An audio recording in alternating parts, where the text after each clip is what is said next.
the screen? Yeah. Yep. Oh, perfect. Okay, sorry, it's a wall of silence there. Hi, so my name is Gianna Tomasso, and I am an assistant lecturer and doctoral researcher in Limerick School of Art and Design. And so last year I had the task to write and deliver 2 modules for the MA in interdisciplinary design practice. And one of the modules was relatively straightforward, so that was design research and design research methods.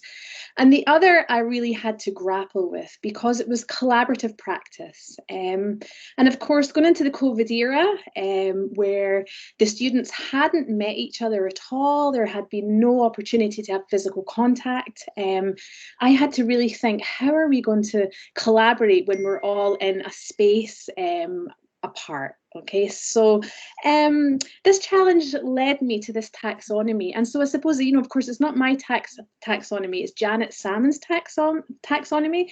And I just thought for this particular conference that it just seemed, I found this so successful and it really worked for this particular module. And I saw opportunity for it to work with other modules for undergrad and postgrad. And so some of you may have come across the taxonomy before, some of you may not.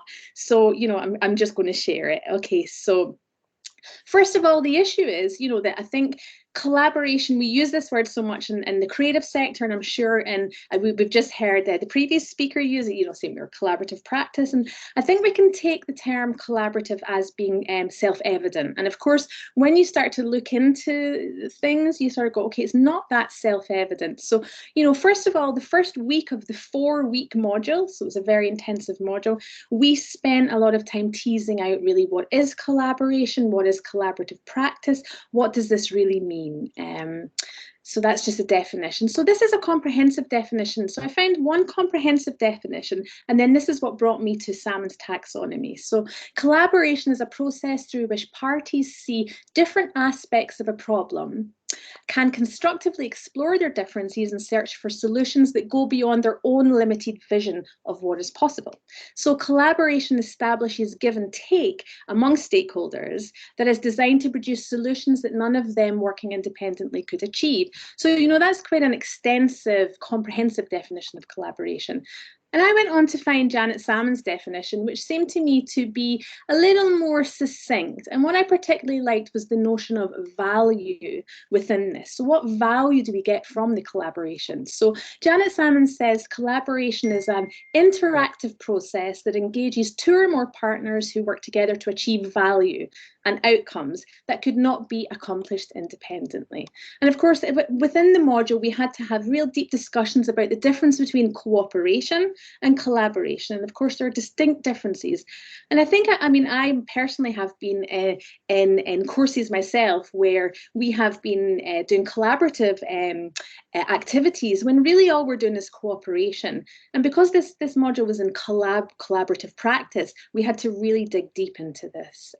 So I'll just go on to what the actual module entailed, and then I'll go on to the taxonomy as quick as I can. Okay, so the collaborative practice module, it's delivered as a 10-credit level 9 award within the MA Interdisciplinary Design Master's Programme, LSAD. And the module for the 2021 cohort took place over 4 weeks in January. Once again, it was really intensive. It was over 3 days a week, 4 hours per day, if not more. The students really put a lot of work into this. It was facilitated synchronously and asynchronously with group sessions, of course, individual sessions, and it had to focus on a blend of collaborative theory and, of course, collaborative practice. Okay, so why collaborative practice? Well, I think we kind of all know this. I'm speaking to the choir essentially. So collaboration is a key component of working in the 21st century. And of course, as we go forward into crisis, I suppose, or even crisis management, collaboration is a real key for the future. And I think it's cited as one of the main skills that students are going to need as we go into these uncertain futures that we are facing. Collaboration is an interactive and iterative process. So of course, it doesn't just, I think a lot of us think, if we put people together, give them post-its, it happens. essentially a lot of the time it doesn't. Cooperation happens. So this is a bit of a difference, you know, in getting the mind around what is deep collaboration and how do we get students to achieve that? How do we even ourselves achieve that within the work environment and as we go forward into our professions? So the students, I came to the conclusion that of course we had to have a project brief, we had to produce something that would be useful, that the students would buy into. So the project brief, we decided that we would ask the students to essentially collaboratively build a website and an organisation within the postgraduate design cohort in LSAD. So we said it was a student-led organisation and that they would need to chart and conceptualise the collaborative process and produce an online presence with an online design, with an online aesthetic that suited the course, suited the students, and would be a legacy for the course and for the work that was undertaken. So quite a simple brief really, although the students were all different levels, from all different backgrounds, interdisciplinary. So some students had experience with websites, most didn't. Some had experience with motion graphics, with graphic design. It was a real mixed cohort of students. Okay. So I'll just move on. So the course outcomes were designed to allow for a mix of theory and practice that was feasible given the 4-week time frame. And on completion of the module, the students were expected to have a knowledge of the taxonomy, because the taxonomy was key really. What we're trying to teach students is the process of collaboration and how to bring that into their professional practice ongoing. How to, if you're an interdisciplinary designer, collaboration is key, and not just a surface collaboration, to be able to name it. And that's the key for Salmons collaborative taxonomy, is that what it teaches students is to name the process of collaboration, to name the stage of collaboration. So finally, here I am. We're at the taxonomy of collaboration. And I just want to highlight that it kind of splits into 2 sections here. Okay, and if you see here, we have low trust and high trust. So what I'll do is I'll just go through it really quickly. I have a link that if anyone is interested, it links to the graphics and the taxonomy on a Google Drive that Janet Salmons kindly is open source. If anyone wants to use this afterwards, it's really useful. So what is a taxonomy? So the taxonomy is a conceptual framework for designing, planning and assessing collaborative learning and collaborative work. And what I like about this particular taxonomy is it's a visual language also. So this really suited the frame within the designers, within the interdisciplinary design, to use a visual language. Okay, over here we have the continuum of trust within collaboration. So as the collaboration increases, so does the need for trust, right? We know this, you know, we've often been in teamwork and it's kind of, well, I have, it's fallen apart because perhaps the trust isn't there. Maybe someone isn't pulling their weight. Maybe someone's been allocated the wrong task. So this trust continuum really helps us place where we are within the collaborative process. So collaborative efforts, trust is the confidence that a person is competent to reach the goal and committed to reaching it. Okay, so we go down the taxonomy, we have reflection. We all understand reflection, reflective practice. And this is really to bring the students from the I to the we. And the students within this particular course spent the first week discussing the project brief, hosting meetings with each other on Teams and on Miro, aligning skill sets with tasks. And then we designed the collaborative Miro board. So Miro is the whiteboard tool which we use throughout this module. Okay, then we move on to dialogue. So this was all about verbal and listening skills, respectful, constructive discussion, which of course can be a challenge and was in some instances within this module. Shared purpose, and students set timelines, milestones, meetings, and distributed design tasks, etc.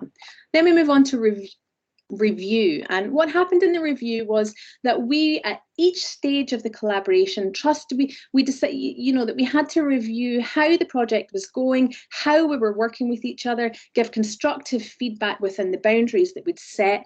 We had 4 group critique sessions. We used post-it notes and we used the Miro board. I'll show the Miro board quickly towards the end. You know, and a percentage of the module grade was designed for peer and self-assessment. And this is one of the things that actually tripped up one of the elements, which was the critique. Of course, when students have to assess each other, they don't really want to say, I really don't like that design, I think it's rubbish, kind of thing. So students were kind of tiptoeing around each other, and I noticed this and we had a discussion about this, and it has given me impetus in the future to actually maybe not include the self and peer critique, perhaps, when there is creative outputs that need critiqued. Okay, so then we go on to the actual types of collaboration, and these are most useful if you're planning to do collaboration with a module. So you can get the students to name the stage of the collaboration. So parallel collaboration is when each student is asked to produce work in a parallel way. So basically, participants work to each complete a component of the collaborative project, and then they all come back and combine. And the next one is sequential collaboration. And we did a lot of sequential collaboration. So of course, this is temporal, and this is where there are tasks. So let's say we knew we had to do the graphic design before the motion graphics, because they had to aesthetically align, and we had to have an aesthetic vision. This did cause some problems because we did have one or two lone ranger, I called them, designers, who would kind of go off and they'd go into the website and they'd start moving things around and all this. And, so that was a challenge, but it was definitely a challenge that the students can take on with their professional practice as they progress. And finally, synergistic collaboration. So this is where everyone comes together and synthesizes all the different ideas.